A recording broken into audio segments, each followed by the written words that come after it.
5 முகங்களோட முருகப்பெருமான் காட்சி தர பழமையான கோவில் தான் ஓதிமலை முருகன் கோவில். இந்த கோவில்ல வருகின்ற மார்ச் 25ஆம் தேதி கும்பாபிஷேகம் நடக்க இருக்கு. கோயம்புத்தூர் மாவட்டம் சிறுமூய்க்கு பக்கத்துல இருக்க இரும்பறை அப்படிங்கிற கிராமத்துல இருக்கிறதா 1000 ஆண்டுகளுக்கு மேல் பழமையான ஓதிமலை முருகன் கோவில்.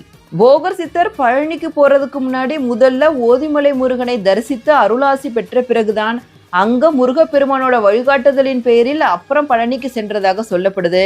அது மட்டும் இல்லாம ஓதிமலையில இருக்க 5 முக முருகன் சிலை போகர் சித்தரோட ஆலோசனைப்படிதான் செய்யப்பட்டதாகவும் நம்பப்படுது. இந்த மலையோட உச்சியிலிருந்து பார்த்தோம்னா அடிவாரத்திலிருந்து 2 கிலோமீட்டர் தொலைவில் ஒரு பகுதி மட்டும் வெண்மை நிறத்தில் காணப்படும். இதற்கு பூதிக்காடு அப்படிங்கிற பெயர். இங்கேதான் போகர் முருகனை வேண்டி யாகம் நடத்திய இடம். இங்கே மண்ணே விபூதியாகி வெண்மை நிறத்துல இருக்கும். அதனாலதான் இதற்கு விபூதிக்காடு அப்படிங்கிற பெயரும் வந்துச்சு. இது காலப்போக்குல மருவி பூதிக்காடு அப்படின்னு ஆயிடுச்சு. கும்பாபிஷேகத்துல கட்டாயம் எல்லாரும் கலந்துக்குங்க. ஓம் சரவணபவ, அன்பே சிவம்.